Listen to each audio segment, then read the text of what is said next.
No matter the size of your dream, tomorrow's success belongs to those who keep today's records clean.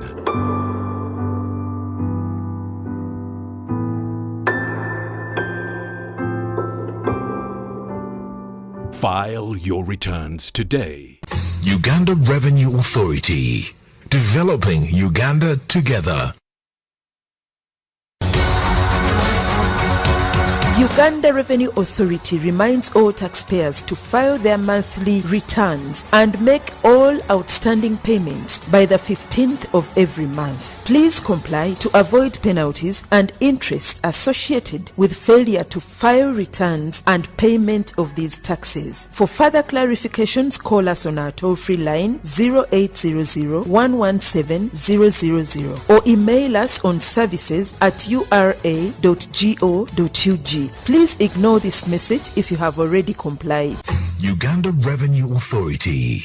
Developing Uganda together.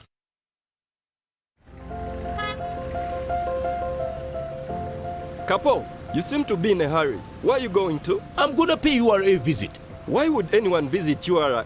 Of all places? To know more about the Kakasa business solutions, namely digital tracking solution, the voluntary disclosure program and electronic fiscal receipting and invoicing solution, which have turned my business around. You know I need to be on top of my game to protect my empire. If you know, you know. I too need to know what Capo knows. Kakasa, be sure you are in charge of your business. Uganda Revenue Authority, developing Uganda together. Wait, Abu, tunamaliriza. And what are you doing throwing papers all over the place? I'm looking for an invoice for a sound system and cables that I received yesterday, but I can't find it. You know there is a way of keeping all this in one place and available to you as and when you need it. I really wish there was one, because the way these invoices grow legs and disappear. I believe this is what you're looking for.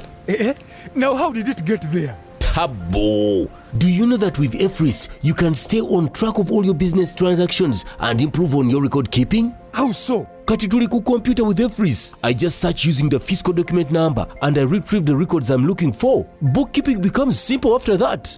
Capo, awesome, yeah.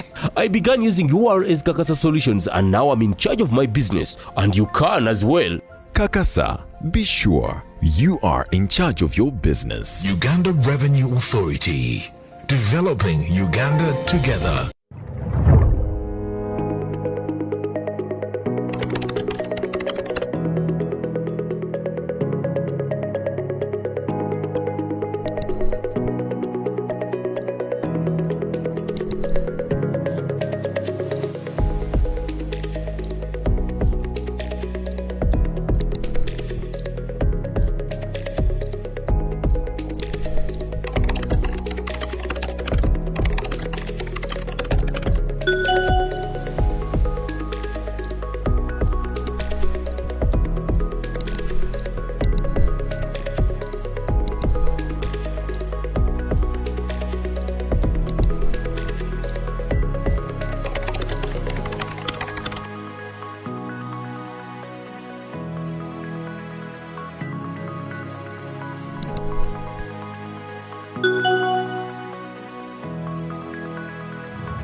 Uganda Revenue Authority.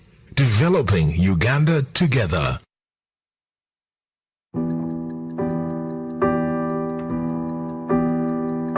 In chess, the small one can become the big one.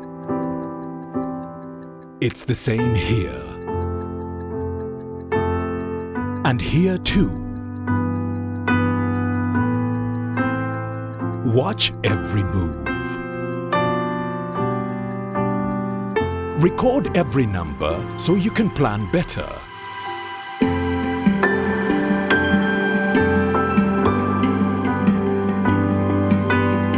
No matter the size of your dream,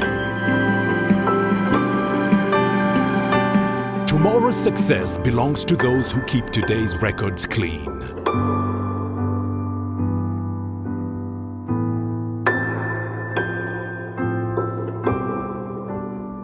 File your returns today.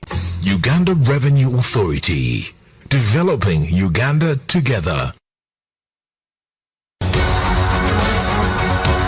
Uganda Revenue Authority reminds all taxpayers to file their monthly returns and make all outstanding payments by the 15th of every month. Please comply to avoid penalties and interest associated with failure to file returns and payment of these taxes. For further clarifications, call us on our toll-free line 0800 117 000 or email us on services@ura.go.ug. Please ignore this message if you have already complied. Uganda Revenue Authority. Developing Uganda together.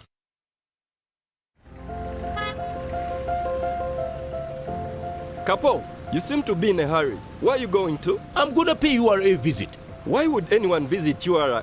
Of all places? to know more about the Kakasa business solutions, namely digital tracking solution, the voluntary disclosure program and electronic fiscal receipting and invoicing solution, which have turned my business around. You know I need to be on top of my game to protect my empire. If you know, you know. I too need to know what Couple knows. Kakasa, be sure you are in charge of your business. Uganda Revenue Authority, developing Uganda together. Good morning, our esteemed viewers, the gallant taxpayers of Uganda. You're welcome to today's tax investigation webinar, and particularly we shall be discussing money laundering and its impact on revenue mobilization. My name is Sale Kamba Chidandaire, and I work with the tax investigation department, and in the studio I have two wonderful experts. I will let them introduce themselves, and then we go onto the questions and the discussions and the deliberations of the topic today. Yes, I'll start with the ladies first. Thank you. Good morning, everyone. Yes. My name is Esther Ichiriza Kajira. I work for the Financial Intelligence Authority as the Manager Strategic Analysis and Statistics. Thank you. You're welcome, Esther. Thank you. Nice to meet you. Yes, Good morning, listeners, viewers. My name is Moganga Nicholas from the Tax Investigations Department, and I'm the acting manager at Tax Crime Investigations. wow, interesting. So we have two managers in the house, and of course now that means that the topic is going to be such an interesting one. Of course, when we talk about the topic, and since we have two experts in the house, tax crime and then another one from financial intelligence, I'll go with the first question. And what is money laundering? Especially I'll start with the manager from Financial Intelligence Authority. What is money laundering? And tell us more about it. Okay, thank you. Briefly put, money laundering is the washing of dirty money into clean money or assets. Okay. It is a process by which criminals try to disguise their assets, their funds, so that the law enforcers might not easily detect it. Just simply put. So when you say washing dirty money, do they use soap or what? How do they do it? Because someone out there wants to know, how do you wash money? How is it done? It is disguising.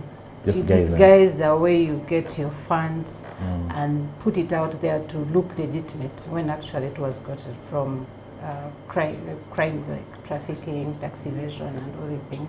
Okay. But you do not want to be seen as if you're a tax evader or a criminal, so you try to clean it, make sure that probably you open a restaurant or you have a small boutique which you use, and people will think that actually the money that you have is from that investment that you have, but when actually you have other sources. Yeah. So that's what we mean by washing. Okay, so meaning it is similar to what people normally say that Omugaga Yozamusend. It is especially such people, we see people in our villages where the source of money is not clear. So I think they normally they wash their money. Okay, that's nice. So is money laundering a new phenomenon in Uganda? because if you notice, so many people, even when you go online on social media, you notice that even the word itself, they do not know how to spell the money, the word laundering. Get it? Some of them they think it is money laundering. So there's a difference, I think, from what you want. So how is it a new phenomenon in Uganda?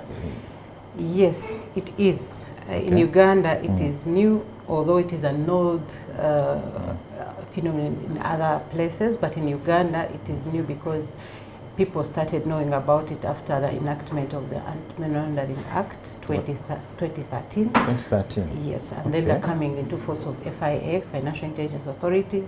That's when people started hearing about money laundering and what it is and who does it and how it's done. So it is new in Uganda, although it's old in some other places. Okay, you raise a premier something critical there. I'll come back to you. Nicholas, what are the different forms of money laundering, especially when it comes to your area of tax crime investigation and all that? What are some of the forms of money laundering? Thank you, Saleh. Money laundering manifests in different forms. Okay. And to a taxman, and of course, maybe to take you a little back, like Esther said, it's a new phenomenon in Uganda, but it's as old as 2,000 years ago. Okay. And laundering comes from the actual cleaning using a laundromat. Hey, and the way it came about was through, if some of you are familiar with Al Capone, he owned a number of laundromats. The gang guy. Yeah, the gang lord. And through those laundromats, he cleaned money that he got from trafficking, racketeering, prostitution rings, and that is how the money was cleaned. So the term laundering comes into effect. Okay. For a taxman, money laundering manifests in various forms. We have trade-based money laundering. We have service-based money laundering. And probably someone might ask, what do you mean by trade-based? Trade-based, we are looking at issues like misinvoicing, underinvoicing, undervaluation, overvaluation of goods, of imports and exports, or exports. Through these platforms or mediums, someone is able to clean money. Okay. And maybe if I could give an example, through maybe underinvoicing, someone is going to, say, import goods and presents an invoice value of, say, 10,000 for goods worth about 50,000. Now, in that way, when he sells, the proceeds generated from that sale of 10,000, because he's competing at the own market value, he's going to sell at the going rate, and the profits he makes therein legitimately are integrated into the public, or it's integrated into other businesses that he owns. Service-based laundering. You have a shell company in, say, BVI, and then they invoice you close to, say, $100,000 for service that they are going to render. BVI is a tax haven. So, in that way, as a taxman, I'm not going to be able to collect probably tax of that service because it's domiciled in BVI, and it's probably it's protected in whatever way as per the laws governing that particular jurisdiction. So when you look at both trade-based and service-based, these are the most common ones that we have. However, there are other forms through which it can manifest, through cryptocurrencies. Lately, we are seeing people investing largely in cryptos. But cryptos is one best way of hiding ill-gotten money. Because if I'm involved in a corruption scam, I will probably put my money in cryptos. It's clean, it's secure. You don't get to know how much I have there. And it leaves no paper trail. And all that. Exactly. Okay. You talked about shell companies. Does it mean you have there are some shell companies that you've able come across and cracked and brought into compliance in Uganda? Of course not. Shell companies, it's quite a complex network. Okay. You'll find that most of these shell companies, we do not even have mutual legal assistance with these companies, with these jurisdictions, because most of these are tax havens. When you look at Delaware, the state of Delaware in the United States, I don't think you could be able to ask for information from the state of Delaware and you're given that information. When you look at the British Virgin Islands, Jersey, Panama, most of these actually we've gotten to know about the existence of companies in these jurisdictions through Pandora Papers, Panama Papers, and it came to light, and that's how most jurisdictions, especially in Africa, began investigating certain entities that were highlighted. Okay. For Uganda, on the other hand, we are proud to be, as a tax authority, we are proud to have all these multilateral conventions and agreements signed with Uganda, and so we are able to pick information from some of these jurisdictions. Okay. Thank you so much, Nicholas. To our dear viewers, we are live on YouTube, Facebook, Twitter, and even the Taxman blog. If you have any questions, please you can send them through. We shall be responding to them live. For those who have questions, especially regarding tax crime, or of course tax crime and financial crime. Now, back to Esther. Yes. He has talked about shell companies. He has talked about trade-based and even other forms of money laundering and how it manifests. Now, what is the role of FIA in particular in administration of the AML Act? I'm made to understand that there's an act of anti-money laundering. Yes. So what is your role in the administration of such an act as FIA? Okay, thank you. FIA came into force in 2014, like I've already said, after the enactment of the Anti-Money Laundering Act 2013, and were established by Section 18 of the same act. Okay. Broadly, we have 5 what we are mandated with as FIA. One is to receive information, analyze it, correlate it, and then disseminate it. That we are talking about information from what we call accountable persons. These are entities or agencies that were stipulated by the Anti-Money Laundering Act on its second schedule, and they are 15 in number. 15, eh? Yes. So we receive information from those accountable persons. We analyze the information and then disseminate what comes out as intelligence information to law enforcement agencies. We analyze the information and then disseminate what will come out. Then the second one, we are charged with the compliance of the same act to ensure that accountable persons, all stakeholders that are involved in the anti-money laundering regime, they comply with the act. Okay. We are charged with public awareness to ensure that the public is aware of what we do in terms of fighting money laundering, terrorism financing, and proliferation financing. Okay. Then we share the information that, after analyzing the information we receive, by whichever way it's not necessarily from only accountable persons. We can also get it from the media. The media, whistleblowers. So we get information from different sources, analyze it, and then we're charged with sharing this information with the responsible agencies or law enforcement agencies that are supposed to carry on the investigations and then prosecute. And these include, but not limited to, police, URA, URA, and so on. Then the final one is that we also share the information with with other FIUs in other jurisdictions. This is in the event that they request for that information, or we find it necessary to share it, because you know that money laundering or terrorism financing cannot be, it goes across the board. So you can have it can start from Brazil and ends up in Uganda. So along the way, if we are carrying out our investigations and gathering intelligence information and realize that maybe it would be helpful to country X, then we disseminate that information. Right. So in brief, that's what FIA does.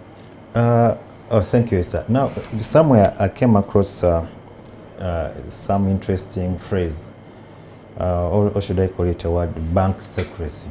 It was an interesting one. I was like, this one, since I have a manager, I have the managers in-house. Of course, now I realize from your explanation that if someone, for example, wants to wash their money, they had that money all the way from Brazil up to Uganda, Kampala on the streets. I know somewhere in between the financial institution is involved. Isn't it, if you talk about bank secrecy and how the FIA is working on it, doesn't it infringe on the rights and privacy of those who bank their money? No, it is not, because by law, banks or financial institutions, they are required to report suspicious transactions. All right, okay. And when they share that report with us, it is only FIA that looks at the information, at the report, and works on it. So it is not shared with any other person, it is shared with FIA. Even as FIA, we are not supposed to share. We do not share with any other, and we don't disclose where the information was got. So it is not that it is. In a way, you look at it as if it's infringing on somebody's privacy, but by law they are required to, and they have to. But we do not share that information. Once it's received, even when we are disseminating that information to law enforcement agencies, we do not disclose where we got the information from. And some of the things that are in that report, it is just as to say, it is intelligence information that we share. So it's now upon the agency or the law enforcer to use it as deemed fit, but we do not disclose where it came from and some of the unnecessary information. We want to share what is necessary. Thank you. Of course, every day is learning. Today I've learned something. Yes. Now, Nicholas, back to you. At what point does URA come in? At what point in all this process of fighting crimes related to money laundering and all that? Thank you, Saleh. URA comes in, first of all, on two fronts. Okay. The AMLA, which is the Anti-Money Laundering Act, highlights competent authorities. Okay. And URA is one of those competent authorities under the AMLA. When you look at Section 10 of the Anti-Money Laundering Act, it mandates URA to administer. Section 10 talks about money movements, currency movement across borders. Okay. Now, the fact that URA is one of the major players at almost every entry and exit point in the country, the AMLA gives us that mandate. Okay. So all currency movements and BNIs, that is the bearer negotiable instruments, that are moving from within the jurisdiction and into the jurisdiction, URA comes into play. And that is administered through Form C and D. That is a form that one signs upon departure of the territory when they have amounts that are above the threshold.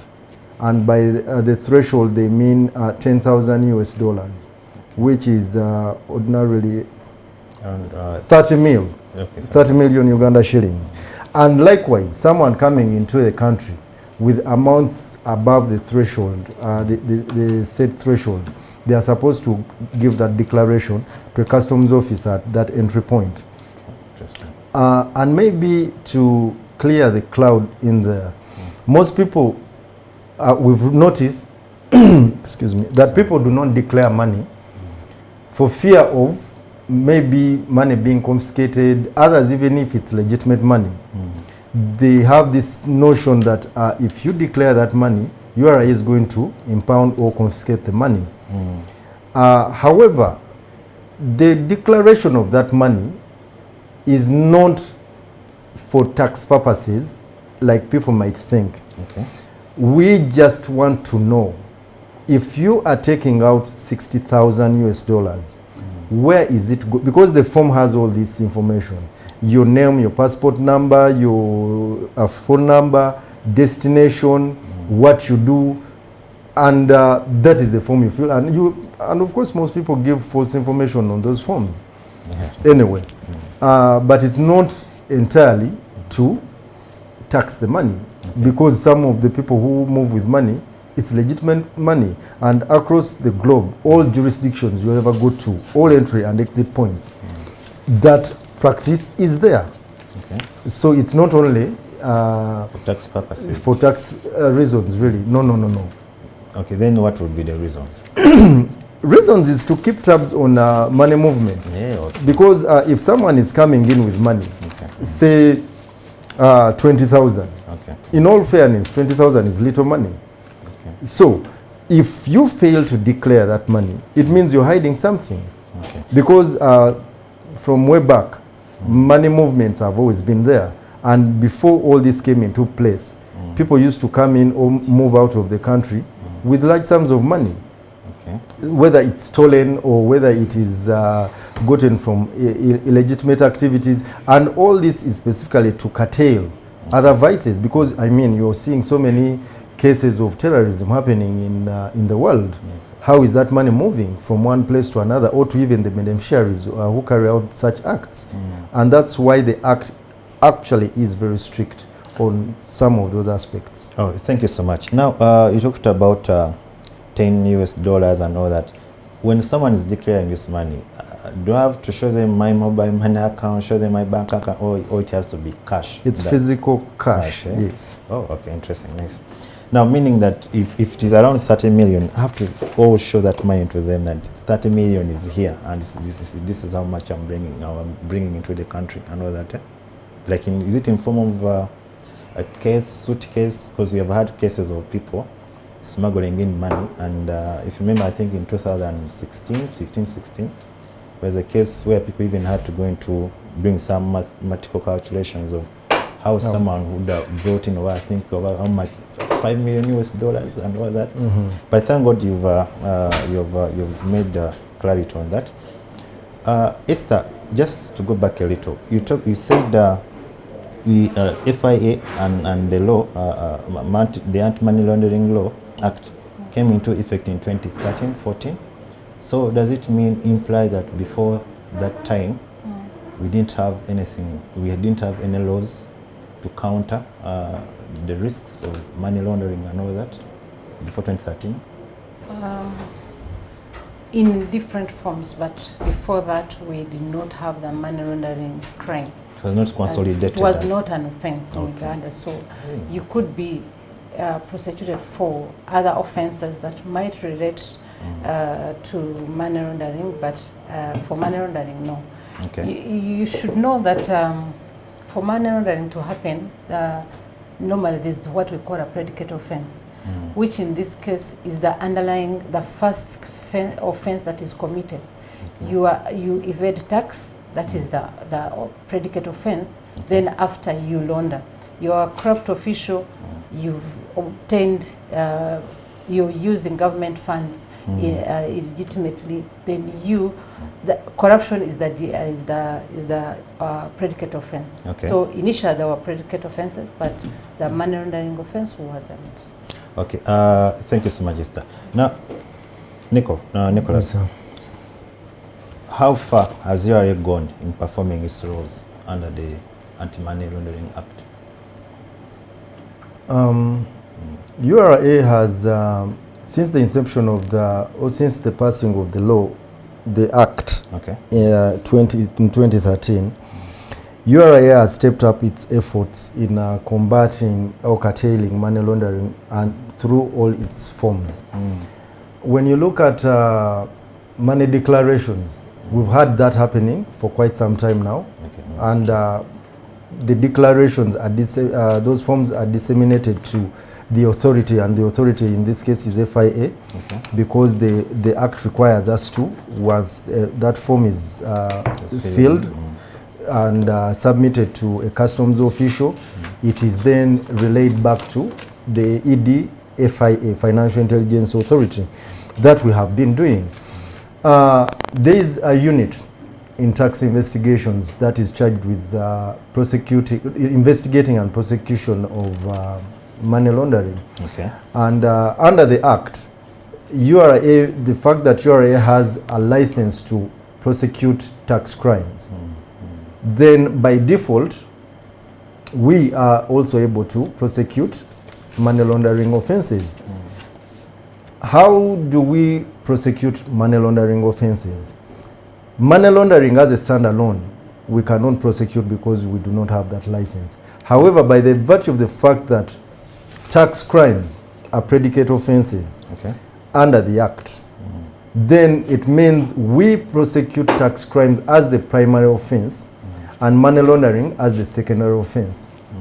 In the event that in the course of investigations there has not been any predicate offense therein, then URA is also mandated, not by any law, but by virtue of the fact that we have seamless interactions with these other organizations. And besides, we have to work together to combat the vice. So we disseminate that case, or we forward that case to either the ODPP, which is the Office of the Director of Public Prosecutions, or we notify the CID. And when you look at the cases that come in for investigations, the bulk of these come from the FIA through suspicious transaction reports or large cash transaction reports. And it's from that report, after which they've carried out some bit of analysis, that they can determine whether the case goes to URA or CID or DPP. But in most cases where URA's input is very minimal, we do what we call a parallel investigation with these other agencies. Okay, now, that's nice. Here I'm seeing a question about the threshold, 10,000 USDs. Now, if someone so happens to come with, let's say, 12,000, what happens to the balance? If someone is beyond what he has declared is beyond the threshold, what happens to the balance? That's what they ask. No. The declaration of this money is like a compliance check. Okay. When you declare 12,000, you still go with your money. The money is not taken anywhere. It's majorly supposed to notify the officer that, oh, by the way, I'm going out of the territory, but I have 12,000 US dollars. And the form that you're submitting, you're giving us your reasons, where you're headed to, and how long probably you're going to be there, and what the money is for. Because you could, for all intent and purposes, you could tell me lies and I will never find out. However, you are as an agency also, we don't sit back because you've made a declaration of 60,000. No, we actually pick that information and profile you as an individual. If you're saying you're a student, then we run background checks. Is Saleh actually a student going to China to study?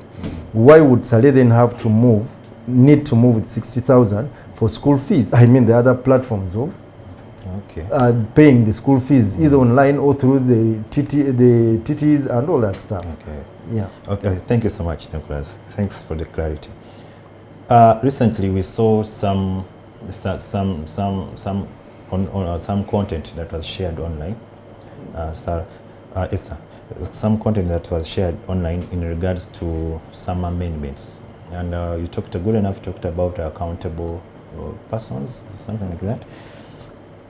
So I want you to take us briefly through what are some of the recent amendments when it comes to Anti-Money Laundering Act. Thank you, sir. Maybe before I go to that, I just wanted to make it clear that for you to declare when you're coming and going out of the country, it is not that we are saying that you're not supposed to move with money. Okay. We're just making sure that we know the source and the application. What was your source? I am a student, or I have business. Did you pay taxes? Okay. Or then where you're going, are you going for business or you're going to study? Or to work. Yes, so that, like he said, we just have to profile you and see whether what you're saying is matches your profile. Okay. Yes. So back to what you've asked. Yes, recently there was they amended, I think, 7 acts. Okay. This was as a result of, I don't know whether you're aware that Uganda as a country, we're on the grey list, on the Financial Action Task Force, Task Force, which is an international body that is charged with ensuring financial stability across the world.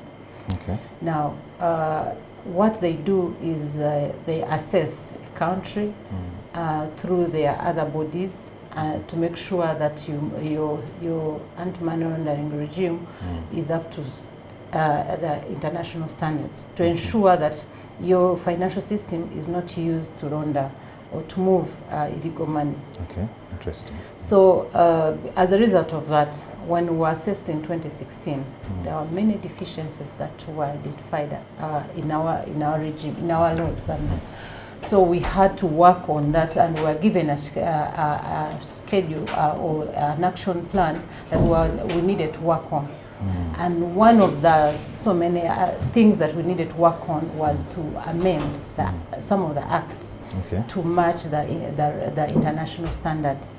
And these were in line, especially with to do with recommendation 24 and 25 of the 40 recommendations of the Financial Action Task Force. Okay. Now, the 24 and 25, those recommendations talk about beneficial ownership and transparency. And now, the amended acts, they were to ensure that we cater for the beneficial ownership in all areas. These were, of course, the Anti-Money Laundering Act was also amended to take into, we've been in existence, but we do not have administrative sanctions, and also these other competent authorities like URA, like all these that we work with. So it was amended to give powers to FIA and the other stakeholders to be able to administer administrative sanctions. Okay. Then, but we also they amended the Trustees Act, the Cooperative Act, yes, the Partnership Act, the Companies Act. All these were intended to cater for the beneficial ownership. All of them, they have a component of how do we identify the beneficial ownership. Maybe to make you understand, to elaborate more on beneficial ownership. Yes. You know that in Uganda, most of the people, you buy, for instance, a car, and you take 10 years without transferring it, but you are then using it. So who is benefiting? Is it the initial person or the one who's using it today? The other case would be in land. You find somebody has a 5-year-old has a title of a 11-story building.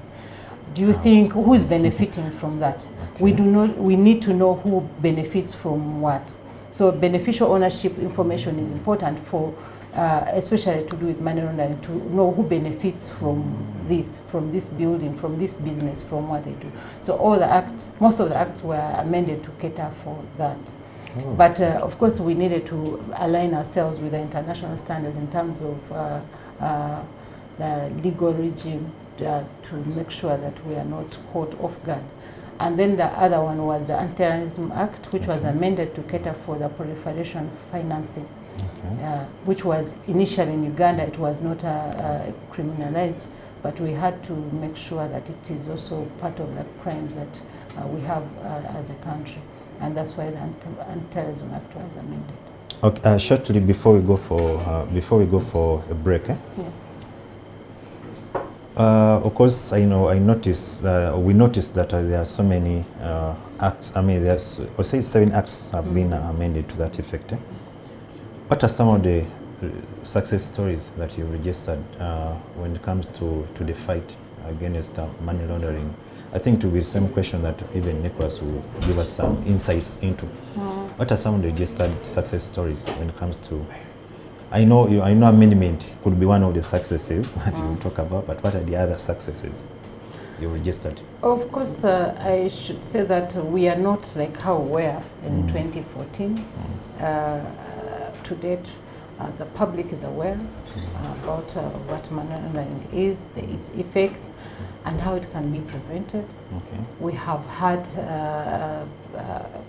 people prosecuted for all these, the accountable persons. They have put in place policies, procedures in line with required standards, and in that we see the fight is not only for FIA, but it's a joint effort. I think we have, together with URA, there are some recoveries that were as a result of the collaboration between FIA and URA.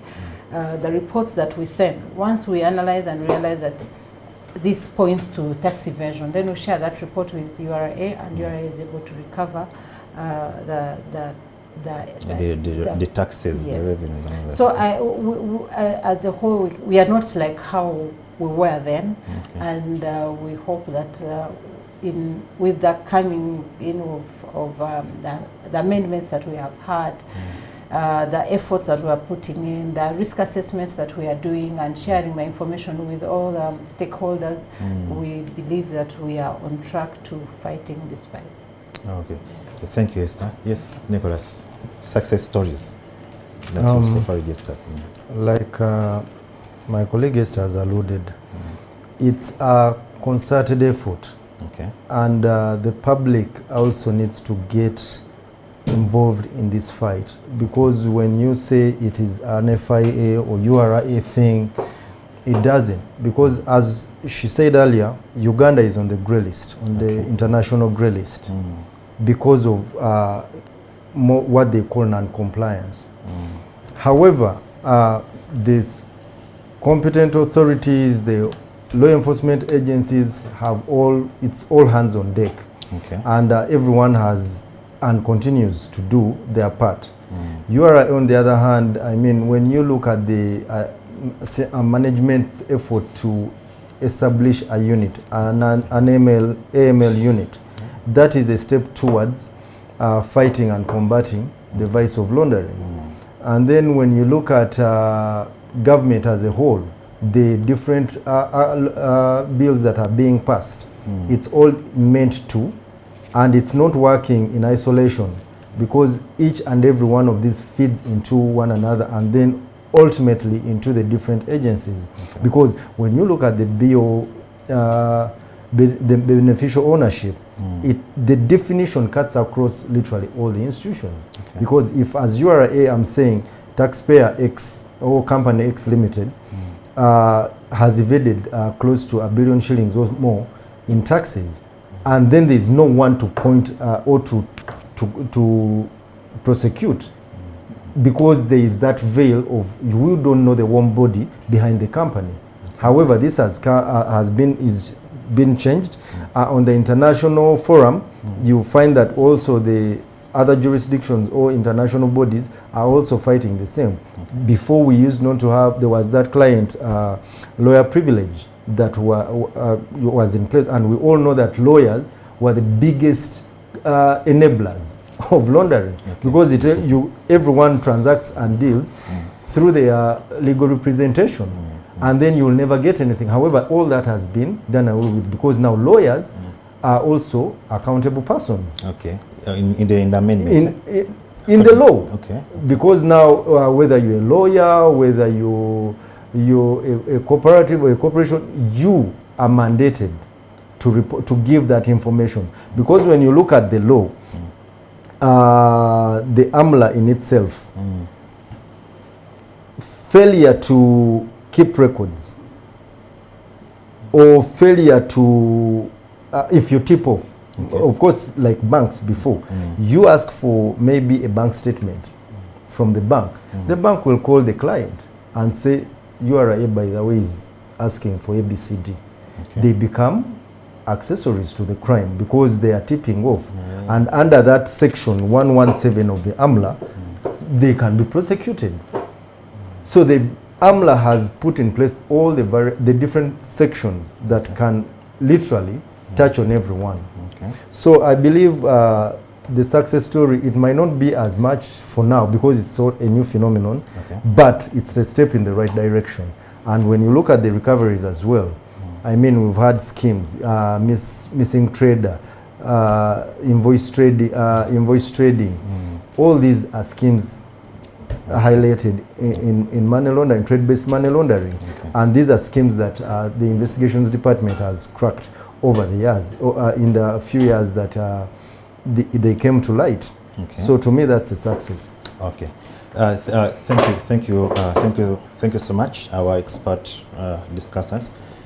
Our viewers, want to encourage you to continue sending through questions. So far, we have some good questions, by the way, that are coming from Twitter and even Zoom and even YouTube. So briefly, we are going to go for a short break, and after that, we shall return with more discussions on the fate, especially what is the fate of someone who has been caught in between, or rather involved in money laundering. And then we shall also talk about the future. What does the government have in plan when it comes to the future of the fight against laundering? And something you mentioned about some of the schemes, and I think our viewers out there would want to be interested in to know what are some of the common indicators of laundering, money laundering. And I believe we have the best people to give you some of those indicators. Let's go for a short break.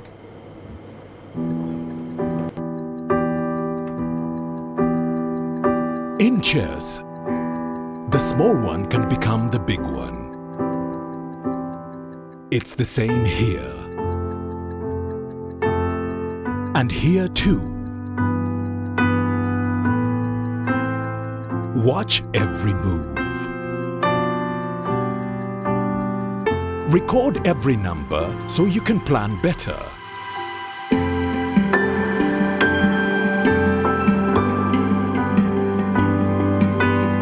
No matter the size of your dream, tomorrow's success belongs to those who keep today's records clean.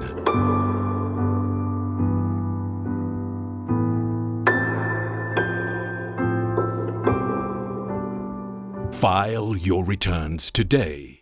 Uganda Revenue Authority. Developing Uganda together.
Uganda Revenue Authority.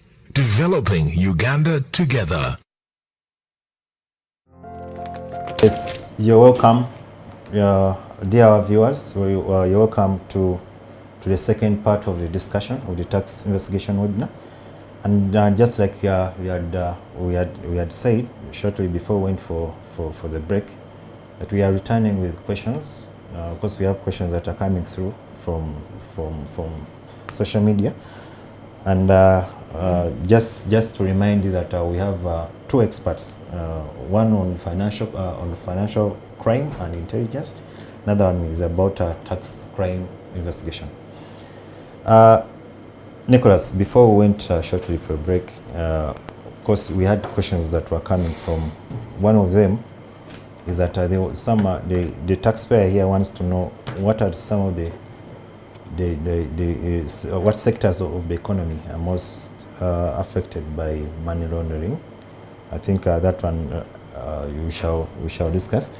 Then of course we also want to know what is the fate of a taxpayer, or rather any client who is found being involved in money laundering and all that. I start with Nicholas. Yes. Thank you, Saleh. Money laundering, like any other crime, Yes. there are ramifications. I don't think anyone would stay the same if they've done time for any given crime. Money laundering in its entirety, once convicted, of course, when you look at if it's convicted through as a result of a predicate offense, which is tax fraud, you'll definitely, of course, pay the taxes. Okay. And then you serve that bit where you're paying the taxes due. Okay. And also, you are taken on by the office of the DPP. DPP, okay. So if you're going to serve time of lose money, not of course in the wrong way, because that is what you owe society, pay the taxes that are due, and then also serve time in prison for the crime of laundering. And then remember, there is also asset recovery, because if proceeds of crime, if stashed away maybe in assets or whatever, be it buildings, cars or anything like that, even if it's bank accounts in offshore jurisdictions, all these can be frozen. Okay. And then property is seized. So literally once you're done with that sentence, you're coming back to zero. And even society itself, I don't think they are so welcoming once you've been indicted, convicted for such crimes. World over, even if you decided to change, unless if you change your profile, change the name, change literally everything, maybe, but also even in these other jurisdictions, because money laundering is not only domestic, it cuts across borders. If there's a conviction for Nicholas in Uganda, this information is run across the different jurisdictions. I mean, we read about, we've all know about Al Capone and his drug rings in the US, in the borough of New York. Everyone in Uganda, almost people in Uganda know about that. So even if Al Capone or his descendants came and they carry the same name, you will get to know that, oh, actually this guy, oh, Frank Lucas in the drug lord back in the 60s, late 60s, early 70s. Okay. So it's something you can't run away from. And it will haunt you forever. It does. Okay. Yes. Oh, thank you. Esther, what are the common sectors that are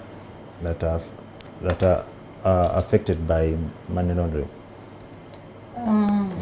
Thank you. From the risk assessment that we carried out in 2017, we have since reviewed it, and the report is yet to come out. It is cabinet. Okay. But we realized that almost there was no major change from what was then 2017 to date. Okay. So the sectors that were identified then, we had real estate, dealers in real estate, because they have no regulator. But by law, in terms of anti-money laundering, FIA is mandated that it is required that for sectors that do not have a regulator, FIA becomes the regulator. Yes, so you give the guidelines, you give the regulations, you give the guidance. So there was real estate, there are lawyers, there are forex bureaus, money remitters, there are casinos, dealers in precious stones and minerals.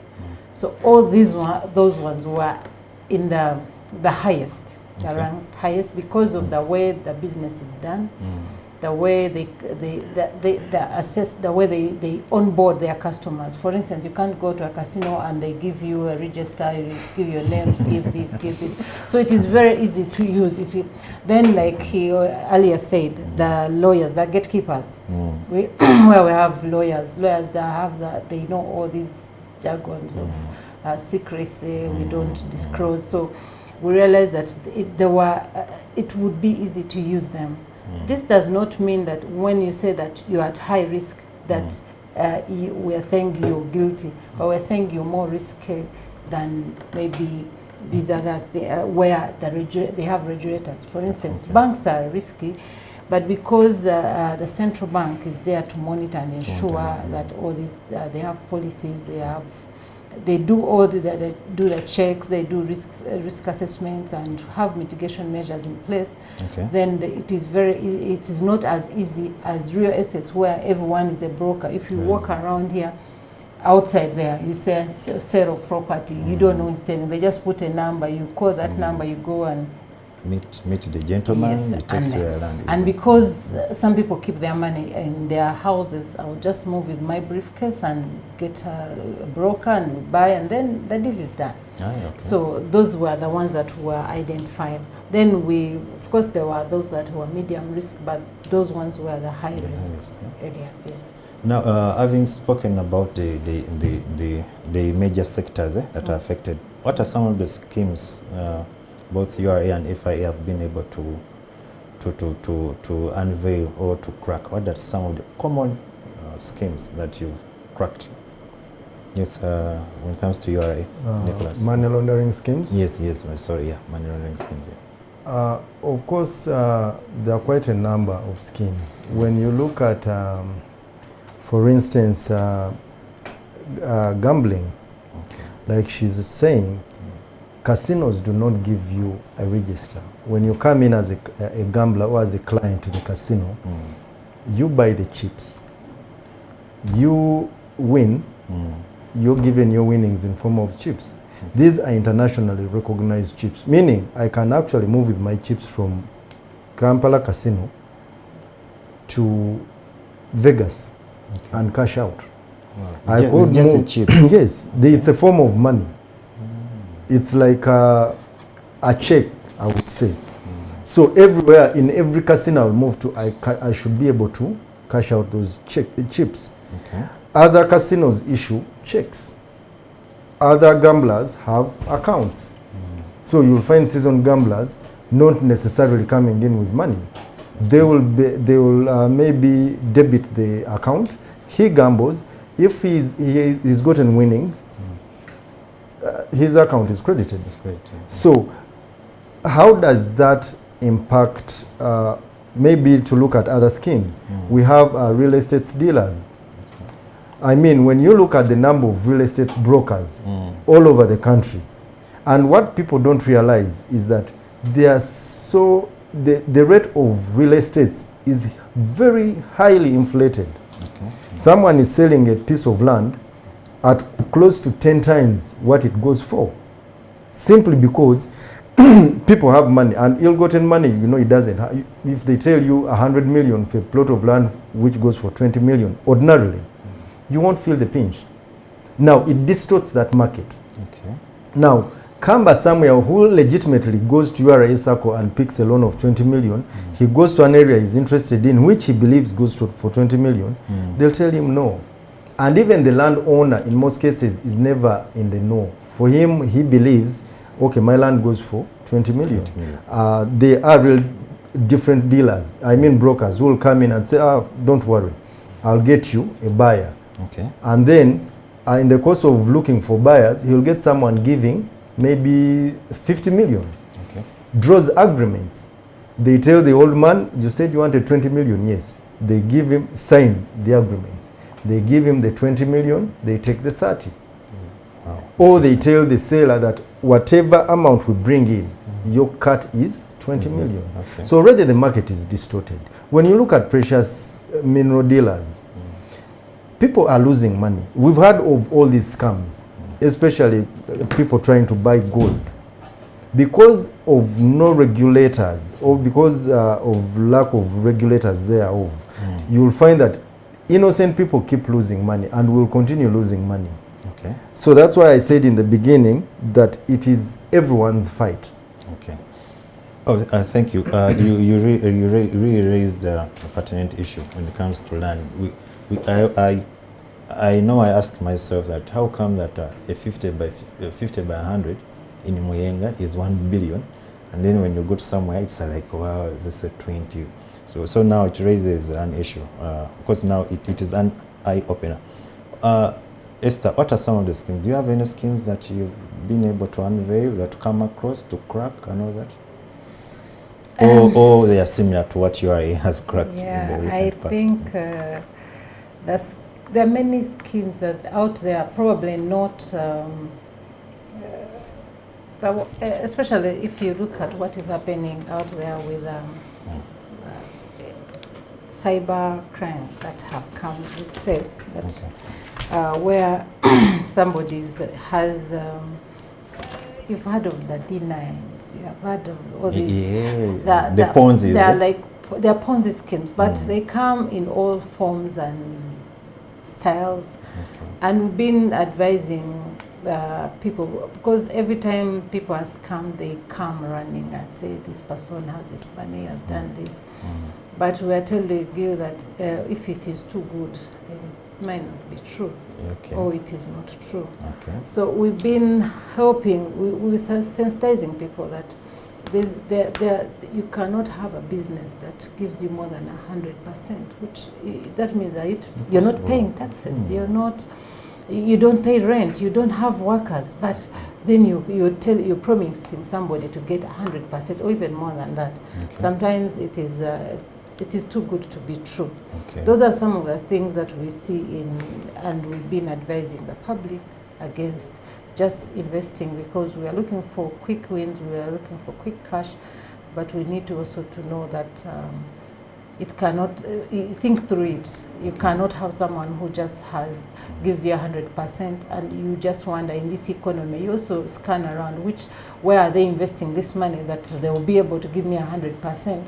That means either they're not paying taxes, or they do not have workers, they don't have rent, they don't have all these overhead costs. So when something is too good, then it is not true. Yes, Nicholas. Actually, there's a new scheme that has been running around for some time. Someone makes contact with, say, Esther here, and says, I want to do business in Uganda. They even take their pictures. I've been serving in the Marines, I've done tours in Afghanistan, in Iraq, and then, I'm now retired, I just want to invest my money in Uganda. So they tell you all these things, and they give a proper profile. So they tell you, I sent cash, it's bulk cash, through the airport. Now, of course, Esther will run around, because she has had this large bulk cash that has come through Entebbe. They'll say, they'll tell them, you need to pay the clearing agent. The clearing agent has to pay URA taxes on that money. But you need to pay about 3 million shillings. And they don't tell you a lot of money. And then they'll tell you clearance fees or stamp fees, 300,000. Then small fees. And the clearing agent they've sent you, or they are putting into your hands, is someone you've never even met. But because you know, the fellow has even showed you a receipt. Money is coming from Djibouti, and its clearance fees was 10,000. They indicate all these figures, $10,000. Already in your mind, you're like, actually, this is a lot of money. Now, when they tell you to clear these small bills of 2 million, 300,000, 100,000, you'll quickly pay that money, because you know you have a 2% of that. And then when you get to Entebbe, they even show you URA receipt. I've never seen URA receipts with a seal stamp. Like a government seal. So someone tells you, the URA stamp is even here. We've paid clearance fees at the airport. And you're like, but this is not even your URA receipt. Even then, you have to go to the bank and pay. They don't issue you a receipt like it's a PRN. So all these schemes are also happening. Maybe the others are like NFTs, and NFTs are not schemes really, but people have been exploiting it. NFTs are non-fungible tokens. Okay. For instance, maybe if Saleh wants to buy Ronaldo's shirt that he used to, he won maybe the Euro with, it's put on the web, and then a tag of a price is put. So people are buying these tokens off the internet and reselling them as a way of hiding money. So if a shirt is going for say $10,000 US, he will put it on the web and on an auction platform where people are going to buy it close to 100,000. And all this is something you'll never know even as a taxman, because this is something done in the dark web. You can't know. Or pictures, say, of Michael Jackson, or Michael Jackson's glove, or whatever. Yes, yes. So these are non-fungible tokens that we don't get to know about, or art pieces. Okay. But that is something that, much as it's happening in the Western world, even here it could. Anytime it can happen. Yes, because whatever happens the other side is actually replicated here. It's just that the level of sophistication is not as high as the other one of our friends out there. But I think maybe to add on what also the other law that FIA does is to carry out financial due diligence on entities that intend to partner with government. And one of the things that we have realized, there are many, we do, for instance, if there's a public partnership that needs to be done in Uganda and Ministry of Energy or any other, or Ministry of Works, we only on the financial, we do due diligence on their financial status and capacity and all the things, or if to see if the directors or the people involved have ever been involved in money laundering and in any financial crime. Okay. But one of the things that we realize is that, I don't know whether you've heard of, there are those ones like Nicholas has said, who will come and say that they have money that is in the US. There is a black screen that where it's only accessed by one person, and for you to get that money, you have to travel to US. But there are these other things you need to pay for, and they will tell you it is $1 billion USD, 1 million USD, and then all these things. People are investing in it. You find somebody's running around, is opening is forming a company, is trying to do all these things, and they're telling him pay this, pay that. But in real sense, you can't. Those are things that are more in the imaginary world. I think they are not more. You cannot, as if money cannot be touched. It is in the system, and it can only be seen after a password. And you find somebody is convinced that actually there is money, but maybe FIA is holding it, or Bank of Uganda, but somebody is convinced because they have all these documents that refer to that transaction, and people are convinced, and they spend money, a lot of money, in running around trying to find legal people, trying to come up with all sorts of documents, and also spending, clearing this, clear that, and at the end it is actually not real money. So those are some of the schemes that we see, and most of these ones, they form companies, but they also want to wash their money. They will tell you, well, the source is not clear. Maybe the money was made in it's gold, the deposits that were in the Philippines, then they were deposited in the US. It's a long story, but people believe that too. This is really getting interesting. Yes. Thank you so much, Nicholas and Esther. Now, of course, I think from the look of things, I should have started with the question of the schemes, because it's really getting bigger.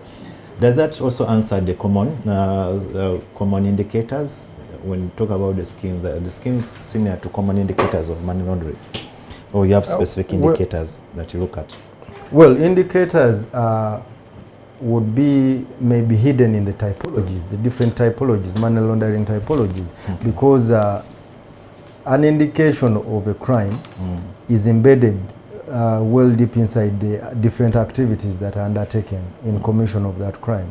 Okay. So money laundering in its entirety, when you look at, say, gambling, the indicators therein would be that if it's online gambling, there is no trail or tracing unless if you have access to the servers that one is logged onto. When you look at cryptocurrencies, unless if someone running that server or a jurisdiction where these servers are located give you that information, and I'm proud to say that URA has started receiving that information from some of these jurisdictions where they give you a spreadsheet of all the people who and how much they have in terms of cryptos in these jurisdictions. So in the event that they fail to justify the source and even the taxes or returns for that matter, then we hold them culpable. It's something that we are trying to build onto further and more. And we're exploiting other avenues as well to see if other jurisdictions can, because the Western world is very much interested. When you look at history, over $2 trillion US is laundered annually. Where in the whole world, globally. Wow. So when you cascade that down back to maybe an individual country, it's quite a lot of money. It's a lot. Thank you, Nicholas. When we talk about indicators, now that means that by show of the experts knowing some of these indicators, it is also a show of how prepared the government is in the future. I want you to give us, to throw some light on the future. How is the future? What are some of the things that the government is looking at, especially FIA and URA? What are some of the things the government is looking at to combat the risks or challenges that arise from money laundering? Start with Okay, thank you. Sorry, I think before we come to what we are doing, I think on the indicators, there are those that we call red flags of what makes you think that this is it could be a money laundering scheme. Okay. It is something that is outside your known profile. You know this one, the way people behave. Of course, when people have money, there's a way, the lifestyle, what they do, what they own, where they go for holidays, where their children go to school. All these are indicators that there's something maybe not right. Okay. But also that when you see the instability in the country, the inflation, there's a lot of, then when you go to the competition in the markets, where you find there are those, for instance, if you evade tax, you cannot price your commodity the same as the person who has paid the tax. So that means that there's uneven competition, unfair competition in the market.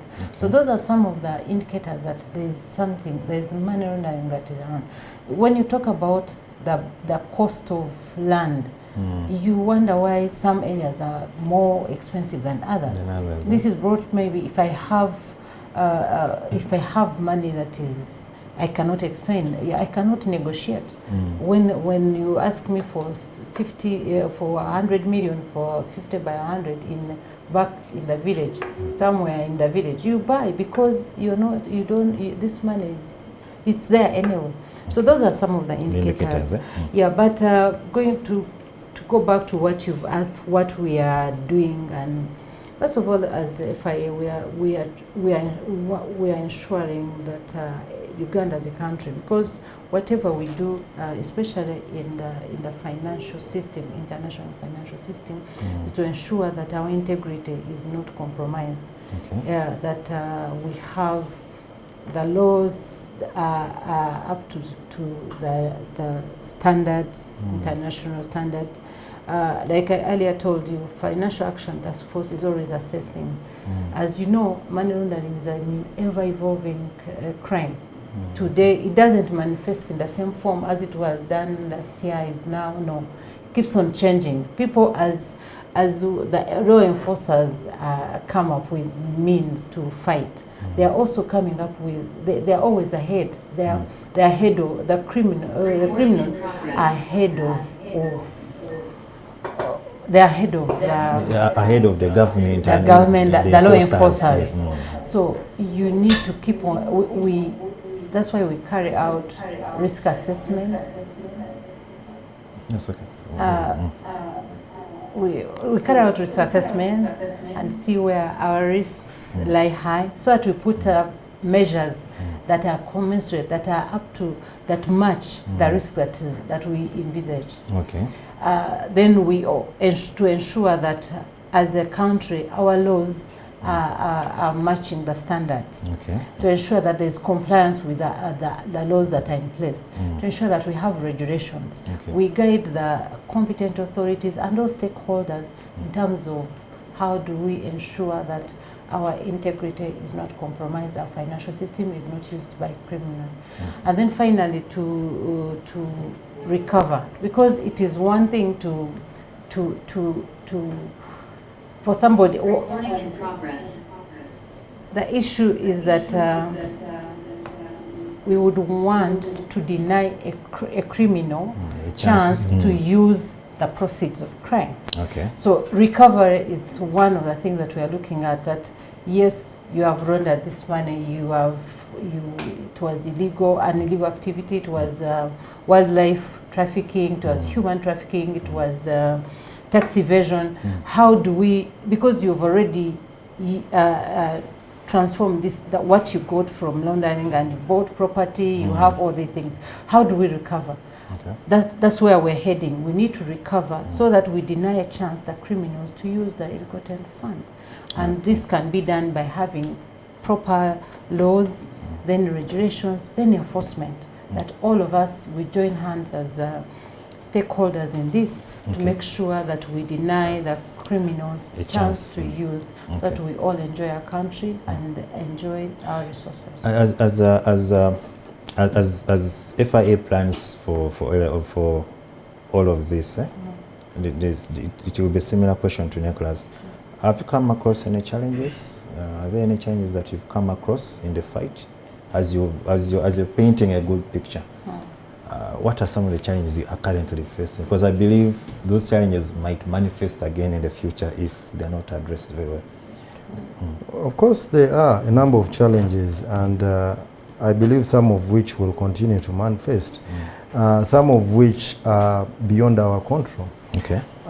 Money laundering cuts across borders, whereas there are so many platforms through which to extradite, maybe extradition treaties, but it's not cutting across all jurisdictions. If I have someone who has laundered money from within Uganda and they run to, say, North Korea or Malaysia. Well, those ones we have treaties, but some of these we do not have extradition treaties. Okay. So if someone launders money here or picks all the money, the proceeds from laundering within Uganda and goes to such jurisdictions, extraditing them back here for prosecution is quite hard. Okay. Two, the use of technology. Okay. You'll find that money laundering where we are headed is more online than it was before. The fact that Uganda is, they say, we all know that Uganda is a very big cash economy. Most of the transactions are done through use of cash. Sure. You will find that even the cash that is gotten or lumped up, it's taken out in various forms, or people are using hawalas. Someone in China will someone here will say, because we've seen it happen, I am interested in goods, say, from China. I come to a Chinese dealer here, give him 30,000. He orders someone in China, please pack a container of, say, plastic shoes, without necessarily money moving. And you have no trail. Now, you need a law enforcement unit or collaboration where we have other jurisdictions also coming into fight. Because if I'm going to rely on asking for information through the exchange of information from China, which they will give me probably about China's exports to Uganda, in particular, or in relation to a particular individual, those ones I will get. But am I going to get that money back? No. Probably not. Because that will now be, and we've seen it anyway, when you look at past African leaders who have put stashed money across the different jurisdictions. It's frozen, but does the government get it back? So those are some of the challenges. Other challenges are also in terms of people willing to fight along with the law enforcement agencies. Because we keep talking about whistleblowing. Like Esther said, an indicator sometimes is someone's lifestyle. You, from nowhere, you will find someone on the social scene. They are driving, maybe someone is importing a very expensive car, a Porsche, maybe $100,000 US dollars value.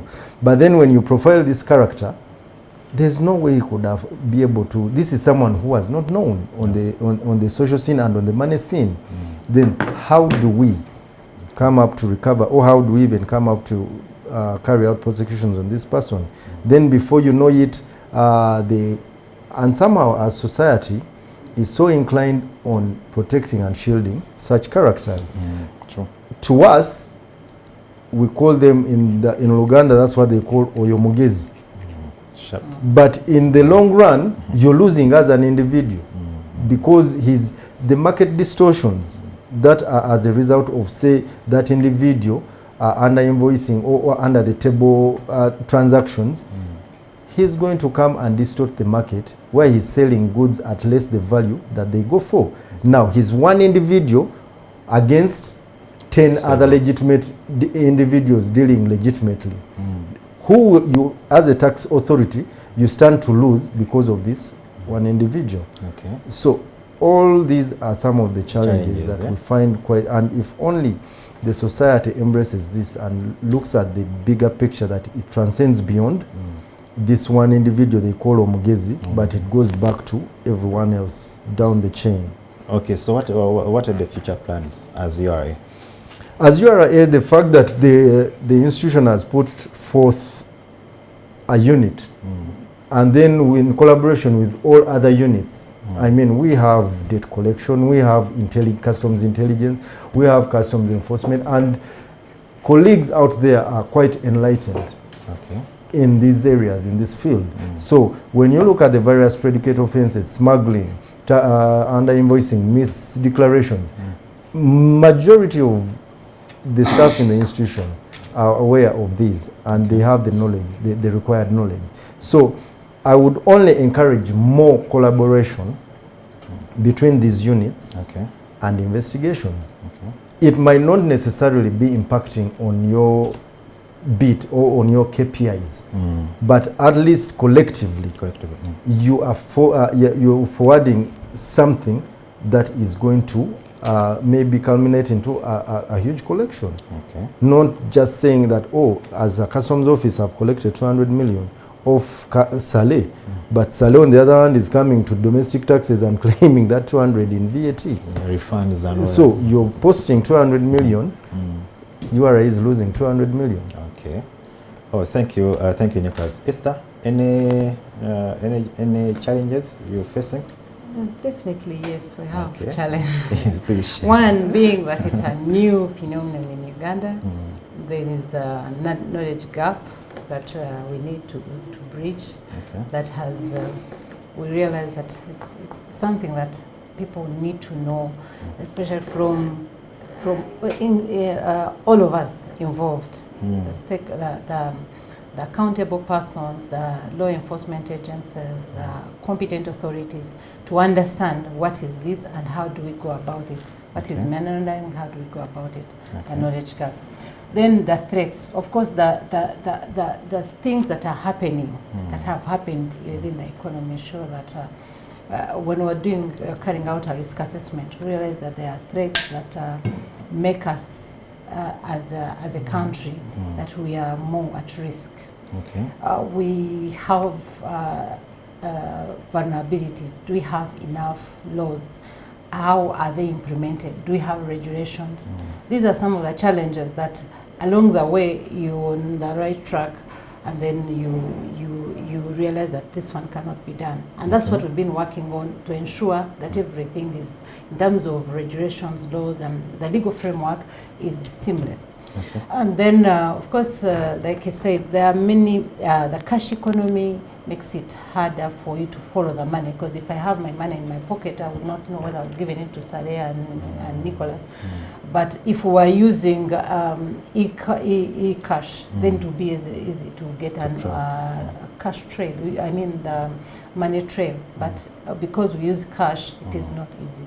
Okay. The other thing is on the porous borders. Okay. We cannot enforce. What Nicholas was talking about is you're going to the Form C and D can only be enforced on certain borders, at the airport and probably or some of these major borders that you know, your Katuna, your Busia.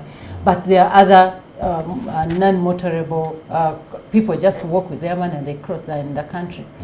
Of course, we have issues on the also on the borders where money changes. You realize that a money changer will cross from Tanzania with his money, heads back, and then he comes and is exchanging Uganda and he's cross again. And he has all currencies. So this is a challenge because you cannot track. You cannot track this money. Definitely also the other thing is that money laundering is always evolving. Now with using technology, cyber crime, more cash movement, then cryptocurrency. We don't understand. If you ask how many, there are many people who have invested in crypto, but they do not actually understand. They just know that if I put in this in 6 months, I will get this. But if you ask them how is it mined, how are you going to get your money as in cash, they do not know. Who mines this? Where is it mined? How is it done? And that is also a challenge because it is not even regulated anywhere. So we are here trying to see how do we regulate this so that we know what is coming in and what is going out. So those are, and finally, the will. The will of the public? All of us involved, including the public. Are you willing to cooperate with the law enforcement agencies? Some of these things, some of the information we don't want, like Nicholas said. So those are some of the things that we look at and we're like, okay. But we believe that with continuous sensitization, public awareness, we rally the public to make sure that we fight together. It will be done. Okay, thank you so much, Esther. Of course, I have a feeling, I believe with such insights, you might have part 2 some other time about anti-money, about money laundering. Yes. Because so many things have been raised, so many issues have been raised during this discussion. I mean, so many insights have been made. Of course, we are coming to the end. And unfortunately, we don't have enough time because there's so many programs that are lined up. Here we have a culture. It's called a Katarekeka before we end our shows. What is your parting shot? This is now goes to all of you. What is your parting shot? What's your rallying call to the public, especially those who are involved in the crime or those who plan to get involved in the crime? What are your parting shots to them? Start with Steve, the lady. Okay, thank you, sir. As FIA, we are rallying the public. First the camera, that that one. You join us in the fight against money laundering to ensure that we deny criminals from benefiting from crime.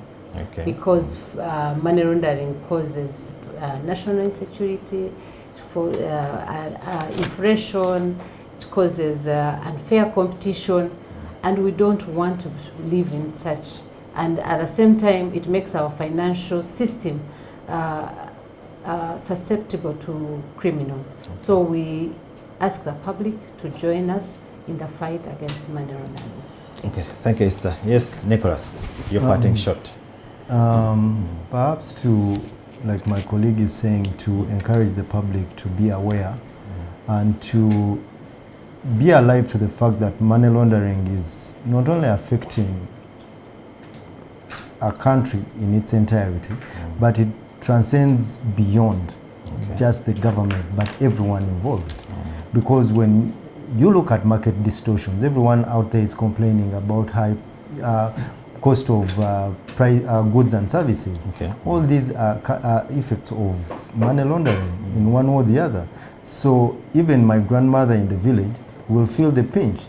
And for some reason, I think somehow most of us are aiding money laundering, because if I give my grandmother money and it's not even well within my earnings, she probably might never ask.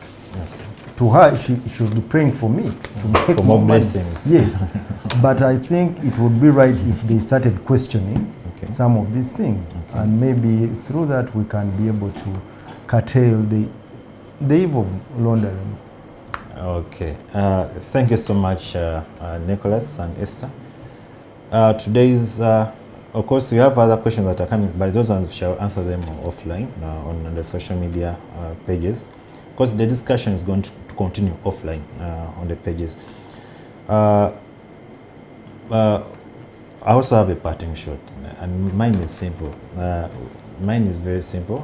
We want to encourage all taxpayers to pay their fair share of the taxes to the government, because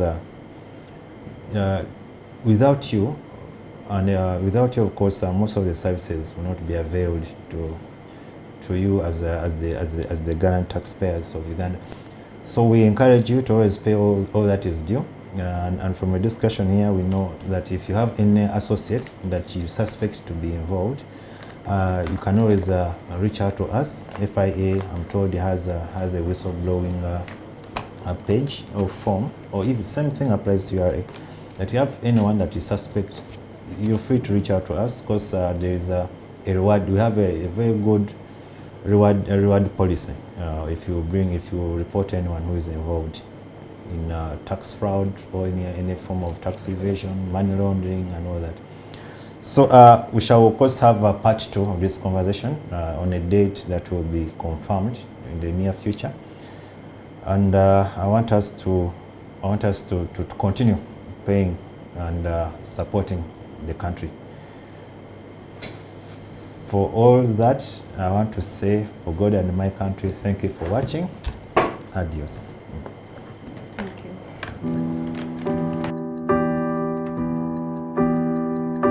In chess, the small one can become the big one. It's the same here. And here too. Watch every move. Record every number so you can plan better.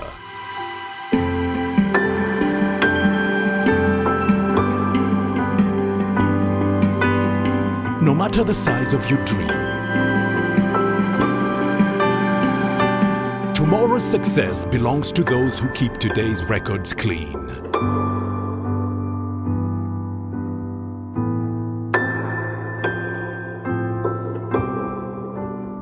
File your returns today. Uganda